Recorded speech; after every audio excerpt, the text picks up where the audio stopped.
Hey, what's up? Welcome back to the James Kennedy Podcast. What's been happening? I hope you're all feeling awesome and chilled and low stress. And if you're not, fear not, because I got you covered. Today, we're going to be talking all about something that I've tried and failed at many, many times, but something that when I actually put in the effort and stick with it, has always had a profound impact on my mental health, my stress and anxiety, and my clarity of thought. But the problem for me is that I'm a naturally high-stress dude who lives a very fast-paced life and is constantly juggling way too many different plates at the same time, and I make very little time, if any, for that essential self-care and recharge time. Sound familiar? And then the meditation or yoga or exercise regimen or eating healthy or whatever it is gets gradually pushed further and further out of my life as I blast on face first towards my own inevitable destruction. Now, we had James Watt from Brewdog on last week, who spoke very strongly about the importance of making time for self-care in whatever form it takes for you, and how rather than hindering his stressful role as a successful CEO, it is actually paramount to improving it. And if he can find time to do these things, then surely I, and I'm guessing most of you, can also do so as well. So this week, we're focusing on the aforementioned meditation, baby. As I said, I personally find it practically impossible, but in those times when I've really stuck with it, the effects have been absolutely undeniable. I've slept better, I've been calmer, my mental health has been better, my mood has been lifted, and I've got way more mental clarity, and I've worked better and worked faster. So why do I keep falling off the wagon, I hear you ask? I got no idea, but I am desperate to climb back on the saddle and get back in the Zen zone because I really, really need it right now. So today, we're going to get into exactly what is meditation, how does it work, why does it work, why most of you definitely need it, and what you can do to get started. Now, as you know, I don't mess around on this podcast, right? So if I'm going to do something, we're going straight to the top, right? So if we're going to talk about meditation, we're going to do it with the best in the land.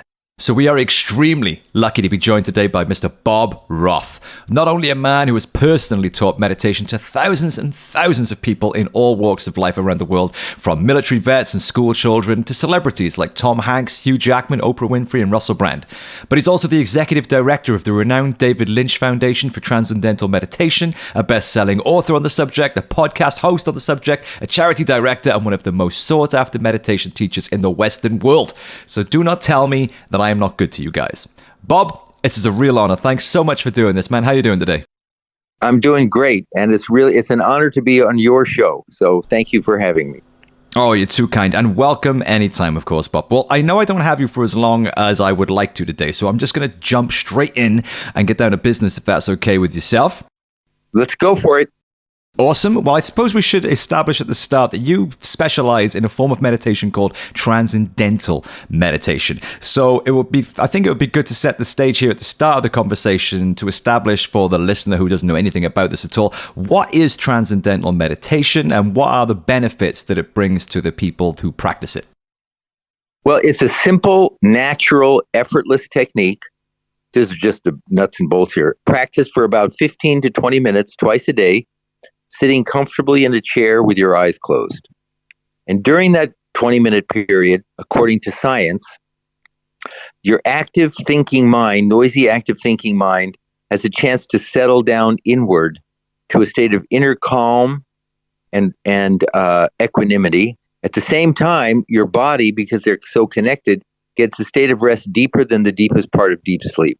And that deep rest, according to science, is miraculous. It reduces stress, anxiety, depression, burnout. It promotes resilience, better health, focus, creativity. That's why all the people that you were mentioning and the 10 million others practice TM for its very real benefits right from the start. Yeah, well, I can vouch for that personally from my own experience 100%. And it's good to know that I think it's becoming more popular now. I think more people are open to the concept of meditation. It's not seen as such a kind of taboo or esoteric kind of concept anymore, thanks to the popularization of, meditation apps and things like that. But how does the ancient form of transcendental meditation that you specialize in differ from some of these more increasingly popular types of meditations, such as, breath work and guided meditations? Or mindfulness or Vipassana or any of the, that are out there. Right. Well, it's a wonderful question. And I want to step back for a second and just sort of give a model or an example of the mind and what the different meditations do. So I like to think of you're on a little boat and you're in the middle of the North Atlantic Ocean, and all of a sudden you get huge waves, 20-foot waves, and you're a little boat. You could look up and see these giant waves, and you could think, "Oh my God, the whole ocean is in upheaval."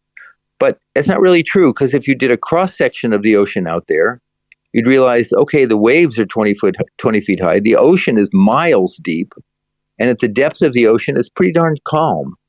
So use that as an analogy to the mind, the surface of the mind, the waves, the torrential waves. It's some people call it the monkey mind. I like to call it the gotta mind. So I got to do this, and I got to do that, and I got to call him, and I got to call her, and I got to make a list, and I got to find the list, and I got to make a new list, and I got to get to sleep, and it's all the goddess, and everybody's got that. And so it's a natural desire. I am going to answer your question about meditation in a minute. I just want to put this in perspective, because it'll do a better job of answering.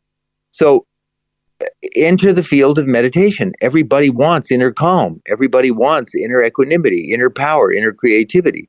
But so there's different meditations, and there's tons of different meditations. But according to science, research on all the different meditations, it comes down to basically 3, James. Okay. Are you still with me, or is this too long of an answer? No, 100%. I'm loving it. Okay. So so 3 basic meditations, and they look at it by measuring brainwave patterns. What's going on in the brain through MRI scans and EEG. And the first of the 3 is something called focused attention. And that's where, okay, you got a monkey mind, your mind is filled with thoughts, so you focus your attention on your breath. You focus your attention on some part of your body. You focus your attention on a mantra, a sound. The idea is just focus. And when we do that, to try and clear the mind of thoughts, it's actually a very, very difficult thing to do. Yeah. But what the research shows is it creates something called gamma brain waves. And gamma is 20 to 50 cycles per second. We're working really hard, fast, hard. Second type is called open monitoring. Many mindfulness techniques are like this. Many breathwork techniques are like this.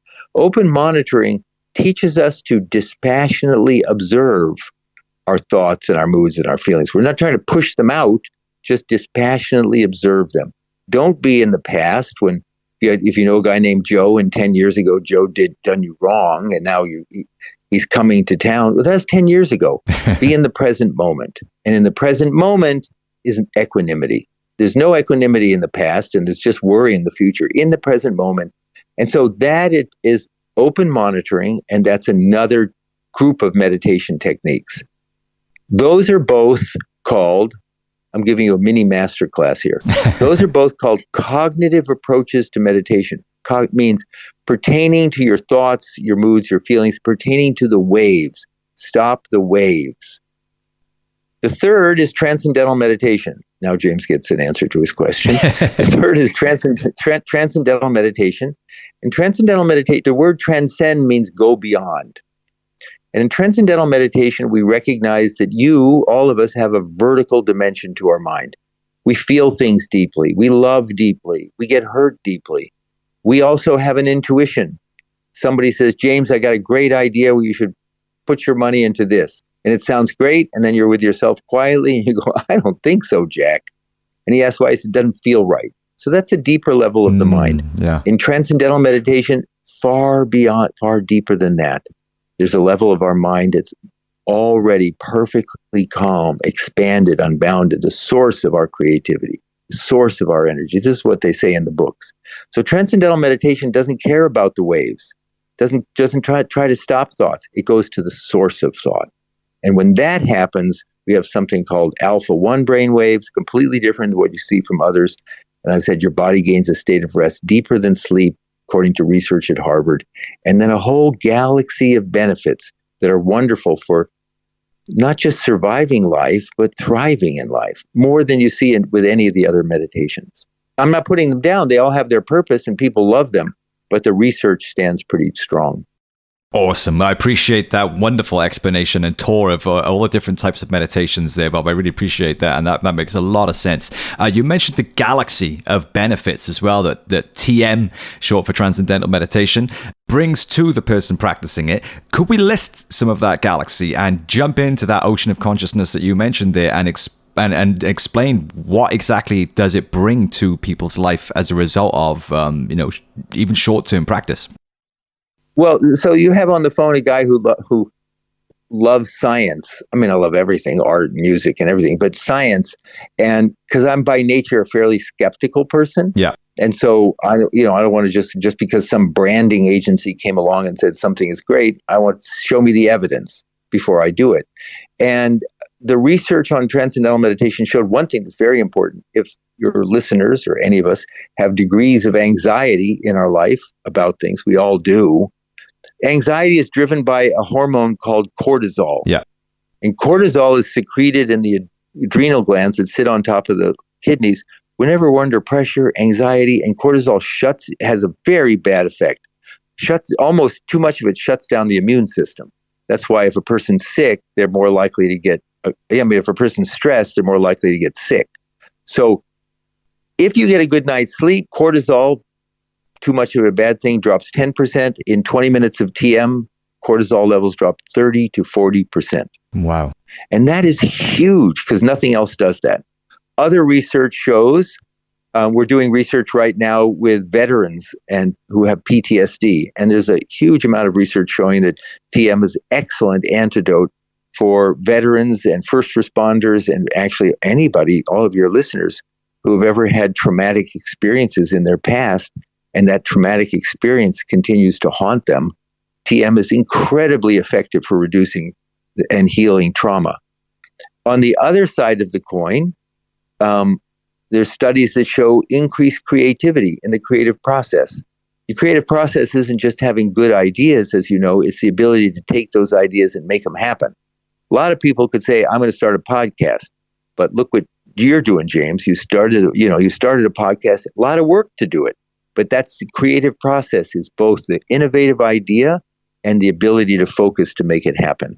And so there's a lot of research on TM for enhancing creativity, intelligence, and the ability to focus. And I'll say one last thing, and also second last thing. There's 100 million Americans in America with high blood pressure. The numbers are probably just as high in the UK, high blood pressure. And you can take medicines and it saves lives, but it doesn't stop it. It doesn't get to the root cause. So the National Institutes of Health in the U.S. has given $26 million to study the effects of TM on high blood pressure. And, the results are amazing. And I think in a couple of years, we're going to have our national health insurance is going to cover TM and reimburse for it for all these different benefits.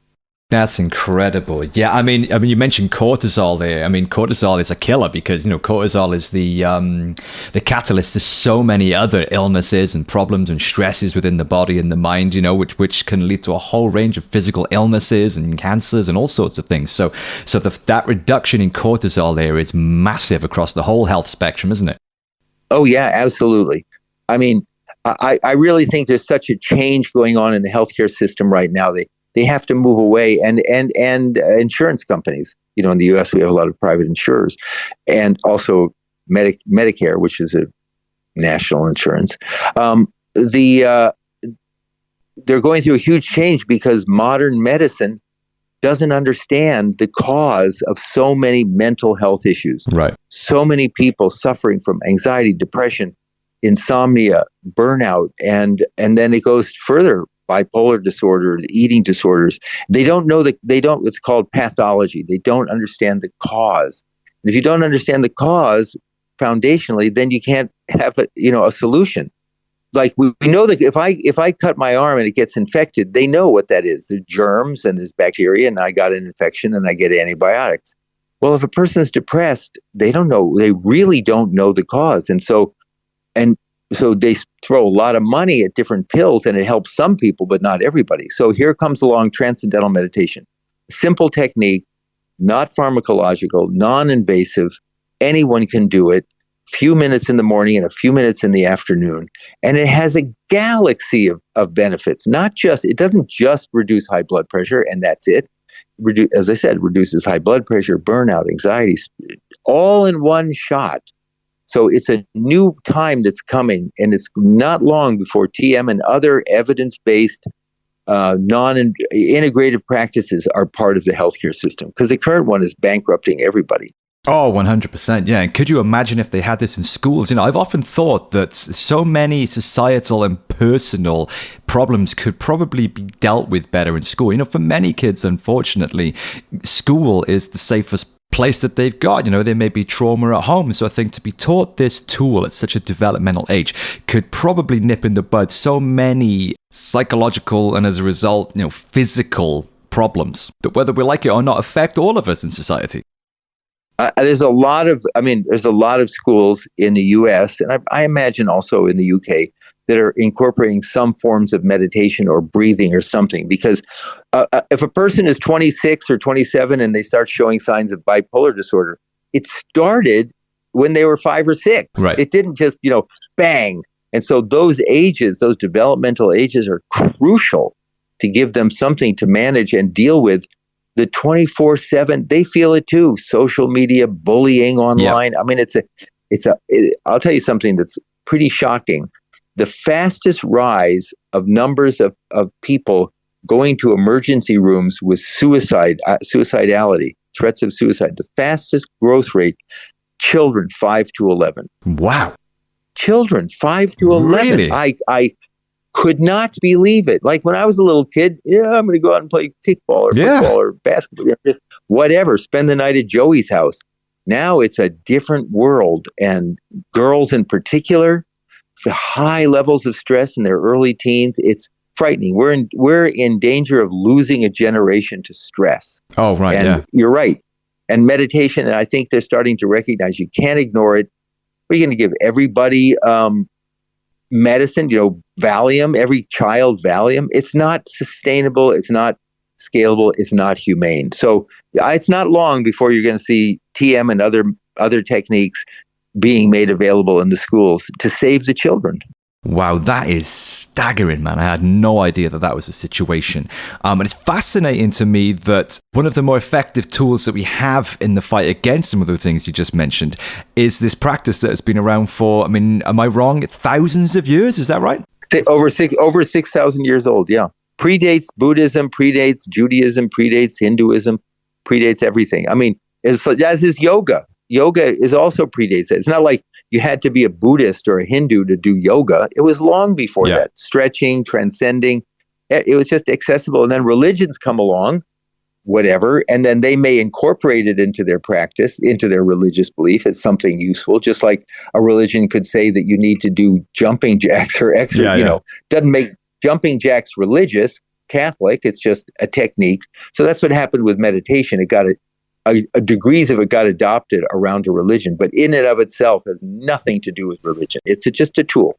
That's a great point to point out as well, because I approached Transcendental Meditation when I did my training in it with the same level of skepticism that you alluded to earlier. I'm from a scientific interest background. I consider myself to be an atheist, and I was a little bit put off by what I consider to be some of the religious aspects surrounding it, but that was just down to my own misinformation. As soon as I got into it, I realized exactly what you said, that this is a powerful tool that is not aligned with any kind of belief system or anything like that. So for people listening to this who may have been falling into the same misinterpretation as myself, this is, as you just said, is not connected to any kind of faith or belief system. This is just a practical tool that, as you said, can bring you that galaxy of benefits. Yeah, and 10 million people of all religions have learned it, all educational backgrounds, all cultures. And what I love is the work that we're doing right now to get insurance companies to reimburse for TM, so that any a mom who's on welfare, single mom, she goes to her doctor, she got 2 kids, stressed out of her mind. The doctor can say, well, I can give you this Valium, this anti-anxiety medication, and I can also write a prescription for you to learn TM. Right. That will be so great, because some people don't want to live their life on drugs. I think one of the interesting things is I've received calls from some of the top pharmaceutical firms in the U.S. wanting to offer TM to their employees for the stress, because it's so all-pervasive right now. It's just all-pervasive. And it's not going away. I also tell people, I say, maybe 20 years ago, the idea of taking 20 minutes out to do TM, to meditate, was a luxury, for rich people or something. It's not a luxury anymore. It's an essential tool in your toolbox to not just, as they say, survive, but actually thrive. And it's not long before it's widely available. It's not long. I call it the democratization of meditation. Everybody should have equal access to these tools. This is not just for somebody who this or that. Everybody should have equal access. It'll make a huge difference.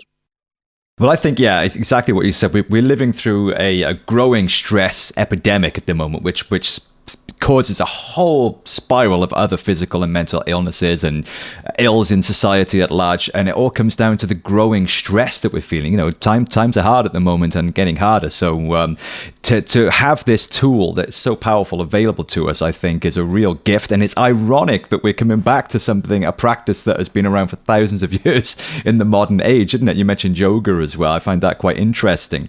So just to remind people, and there's also research on some Chinese medicine. There's research. Really? It's just they knew a lot way back when. They knew a lot. That's interesting. Well, Chinese medicine still falls into the camp that I described earlier, where I treat it with some skepticism. Am I wrong in that as well? Oh no, you should be. That's fine. I'm just talking about there's research now on aspects of Chinese medicine. There's research on aspects of Ayurveda, which goes back to the Vedic with yoga. Just research. I don't adopt or believe just everything wholesale altogether, but there's elements of something that they knew. And the same with Chinese medicine. There's some research showing that some of the herbal compounds can work more effectively than our high-tech medicines. Because ultimately, what the human body is the same human body for thousands and thousands and thousands of years. And thousands of years ago, maybe they're growing their foods without pesticides and without all that stuff. And we grow with it with so much of that now. And our human body can't metabolize it, can't just process it. So I think some of the diseases can be due to just the body doesn't know how to handle these medicines. The body doesn't know how to handle these chemicals. And so we can look back to Ayurveda or Chinese medicine, yoga, to see if they have some wisdom then they could be relevant today. But I say there's a difference between skepticism and cynicism. I always tell people I'm a skeptic. If I was a cynic, I'd never get out of bed. But I'm a skeptic, and the skeptic is not disbelieving. Just show me the evidence, and that's why I love TM. There's just an enormous body of research, and more coming out all the time. In New York City, where I'm calling you from, we're offering TM for free in 50 hospitals to doctors and nurses and healthcare providers who are on the front lines. We're on the front lines during COVID, and now they're on the front lines with the violence that's happening in our cities. And we're in 50 hospitals, and we'll be in 1,000 hospitals in a year or two because the demand is so great. That is absolutely incredible, and what great work you're doing as well. I mean, you've been doing this for decades now, and to thousands and thousands of people. I mean, when you look back at the lives you've changed and the lives you've saved, I mean, do you feel a sense of reward, or are you still looking at the mountain ahead of you? No, there's two things. It's a wonderful question. By the way, you're an excellent interviewer. Really good. You asked really good questions. Thanks, man. Not bad for a dumbass rock musician, huh? Yeah, really good, really good, really good. Thanks, man. Ask me the question again. I was just saying, on a personal level, I mean, do you feel a sense of reward? Oh, yes. I'll tell you. When I was a kid, I always wanted to change the world. I worked for Bobby Kennedy, Senator Bobby Kennedy, when he was trying. Yeah, that's talk about ancient. When he was wanting to get the Democratic nomination for president, and I saw him speak in San Francisco with 2,000 people in June, and I thought, we're going to change this blankety blank world, but we're all together. And then 4 days later, he was assassinated. And it was very devastating to me, and I decided I was going to go to college, went to University of California at Berkeley. I would study law, and I would become a U.S. senator like Bobby Kennedy, change the world. Well, it didn't take me long to realize, even then, going to school at Berkeley, that politics was not going to heal the soul of the nation. I mean, look what's going on. And I thought maybe education. My mom was a school teacher. Maybe I'd write educational curriculum and change kids one at a time. And then I learned to meditate. I started, skeptically, but I learned it. And one of my first thoughts after I learned was so relaxing. I thought maybe this is a tool I'll bring to those kids in South San Francisco and in Oakland, California, where there's a lot of crime. And now when you ask that question, that was June 28th, 1969. Wow. All these years later, now I run a foundation that's brought TM for free to 1 million kids all over the world. And we're working with veterans and police and firefighters and, emergency technicians, drive ambulances. And we're working with school teachers and inner city school kids and frontline healthcare workers and women who are survivors of domestic violence and sexual assault. And it's growing. And we're in, New York, and our main centers are New York, Los Angeles, and Washington, D.C. But that's just because we're pouring all of our resources to demonstrate and how effective this can be. And then we'll make it available all over the country and all over the world. So yes, it's very satisfying on the one hand, but on the other hand, I still see the mountaintop and there's still more work to do. So I don't stop. I don't stop ever. People are always saying, well, just bask in your achievement. And I say, no, it's more fun and more, I love challenges, and it's more fun to go for the top. and the top is in medical insurance companies covering TM, so everyone has equal access. That would be amazing. Well, I mean, for people listening in the UK, obviously that's a strange concept to us. But in America, I can appreciate just how powerful that would be. Well, it's going to happen. I'll tell you, in the UK, your insurance, your healthcare system is getting riddled and beat up by the same stress, drug abuse, violence. It's the same. And when it's demonstrated here, it won't be long before the UK. They have to do it because they're losing money and they're losing, more importantly, they're losing lives. Great point. Yeah, great point. Well made. And when people talk about you, they often focus on the fact that you've taught Oprah Winfrey and Russell Brand and Hugh Jackman and all these celebrities. You're the guy that's taught the celebs. But, what doesn't normally get mentioned in that same conversation is the fact that you've taught thousands upon thousands and thousands of people personally from a very different walk of life, from, military vets to survivors of domestic abuse, trauma victims, people with PTSD. And I'd be really interested to know what you've seen personally happen to those people as a result of beginning this practice of transcendental meditation. What improvements or changes did you see in these people personally, and how long did it take before those changes became known as a result of doing this practice? Really good question. So when we're talking about like veterans or police, I'll give you an example. In the U.S., may be different in the U.K., but a person in the U.S. will experience or see, on average, 3 to 4 traumatic events in their lifetime. Just something, car crash, something in their family, 3 to 4. A first responder, a firefighter, or police, 180. Wow. 180 of traumatic experiences. Imagine what that does to your brain and your nervous system. Oh, yeah. And your, obviously your emotions.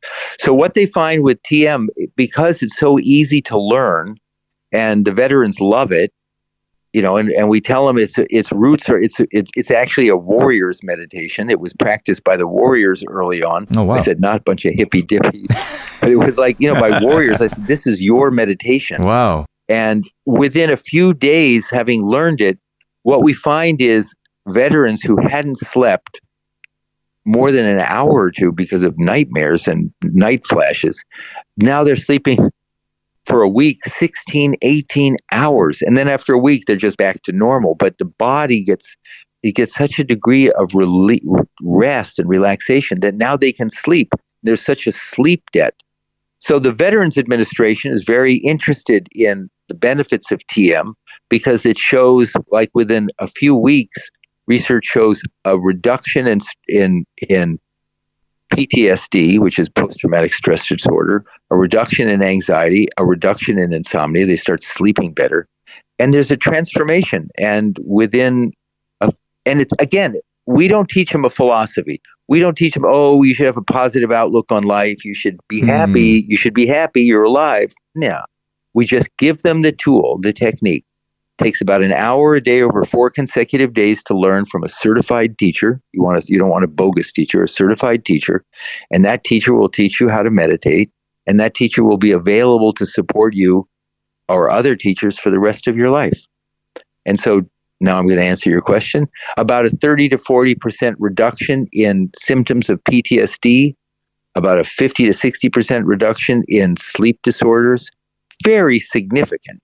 And right now they call it a phase 3 trial that we're doing at Stanford University Medical School, University of Southern California Medical School, Columbia University Medical School, Mount Sinai Hospital, on TM and veterans with PTSD. And the results of that study will be used to get coverage by the insurance carrier for veterans to cover TM for as part of their healthcare system. So all my talk about this, we're not far away. It's not just talk.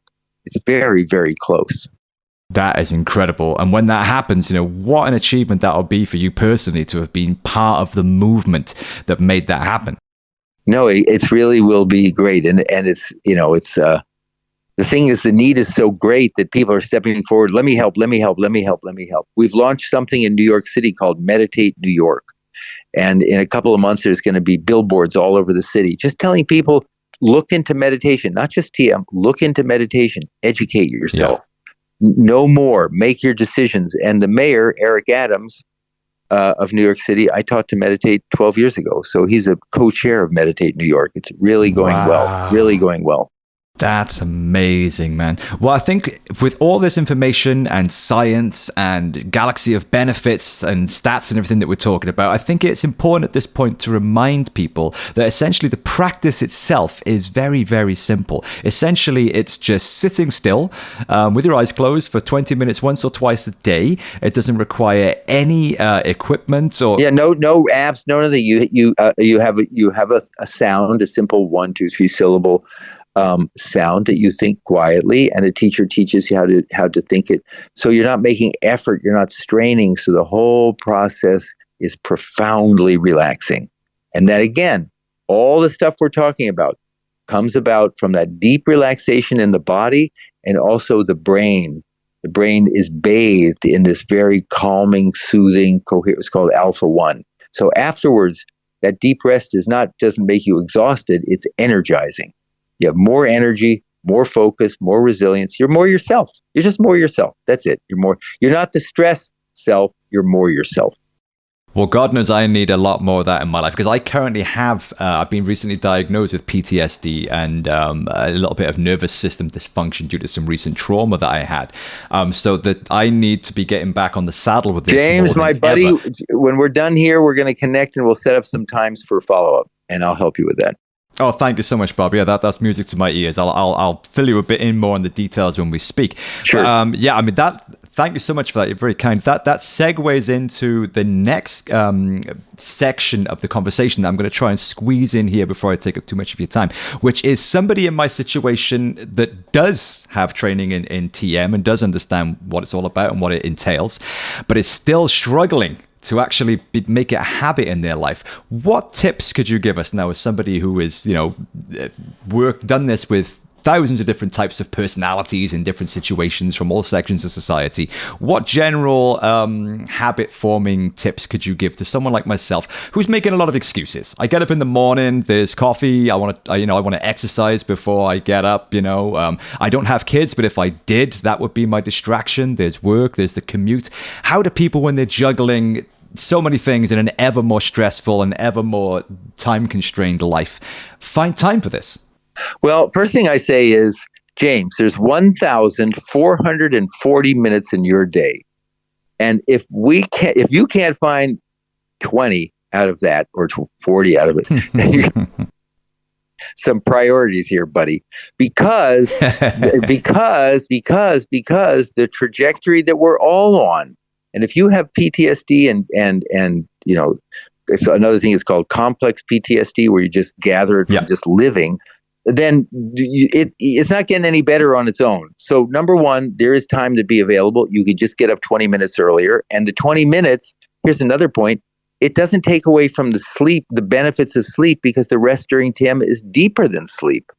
So it's not like you're getting up and losing 20 minutes to exercise. You've already doing the exercise.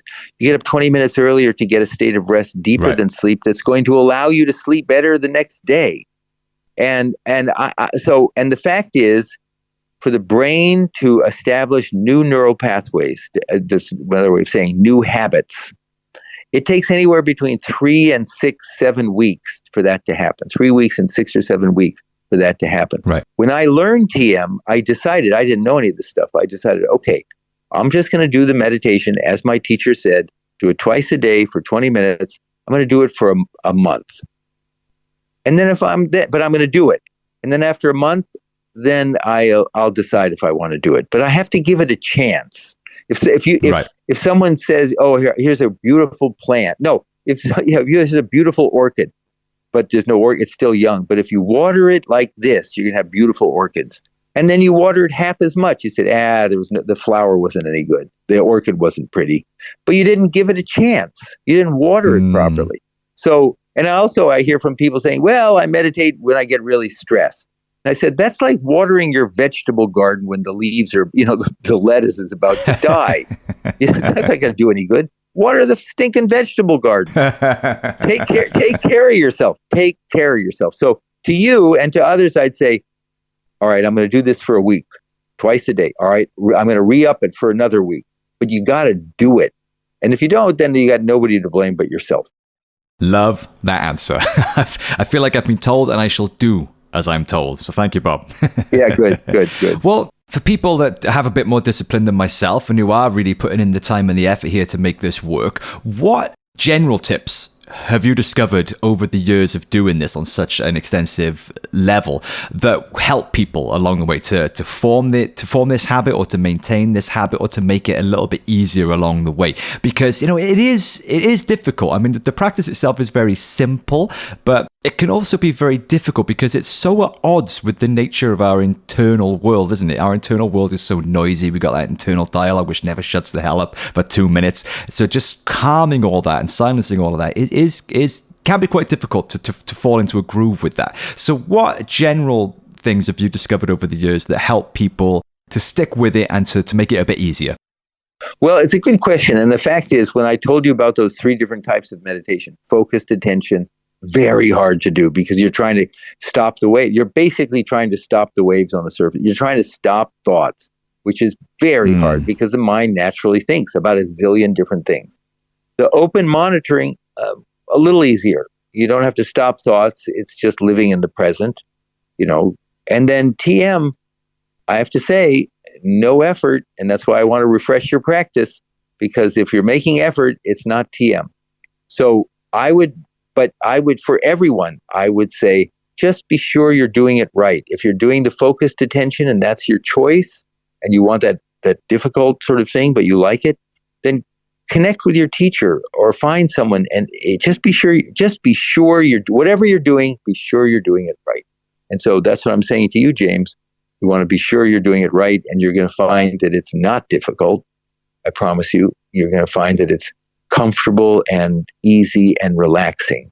And so I just tell my advice is to anyone, just be sure you're doing it right. And if you're not happy with one meditation, try another, because they're not all the same.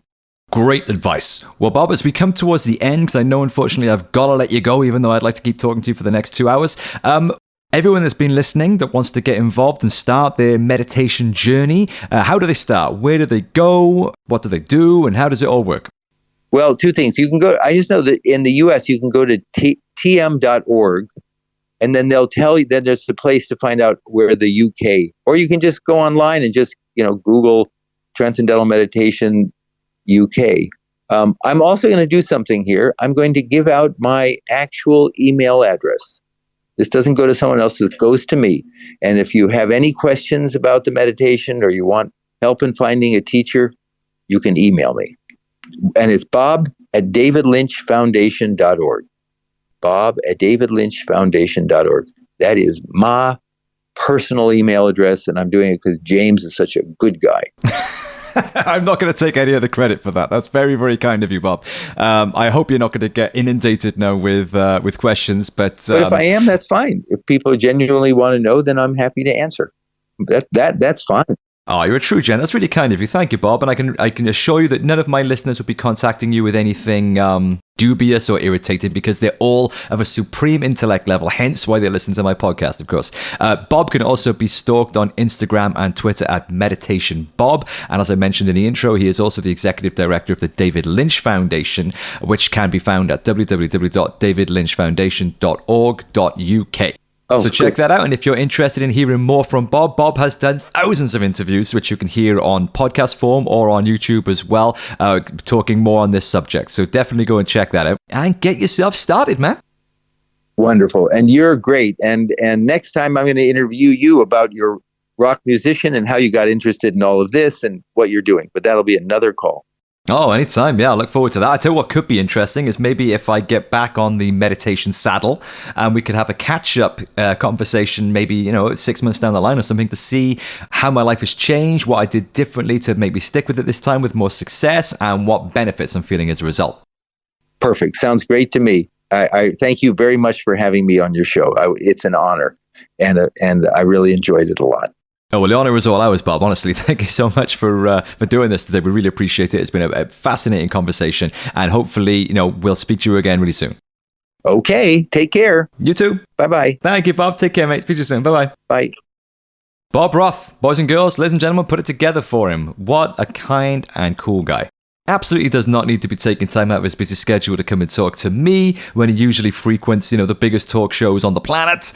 But did it nonetheless. He gave us his time. He even gave us his email address, which is crazy. So don't take advantage of that, right, guys? Don't let me down now. Don't go and inundating him with stupid questions. Don't be like, I got your email address off the James Kennedy podcast, and I'd like to ask what your opinion is on the underground bunkers that the alien lizard people control us from. Keep it exclusively meditation-based, and specifically to do with Transcendental Meditation. And I'm guessing to do with where you can find a teacher in your nearest town. Keep it limited to that, please. Don't take the piss. But I hope you enjoyed the conversation. I think it's fascinating stuff, and I can personally vouch for the fact that it honestly does work. And I've only done it a handful of times, and the fact that I haven't stuck with it is to do with me, not to do with the practice itself. It's clearly a wonderful, powerful thing, which has been proven consistently by science.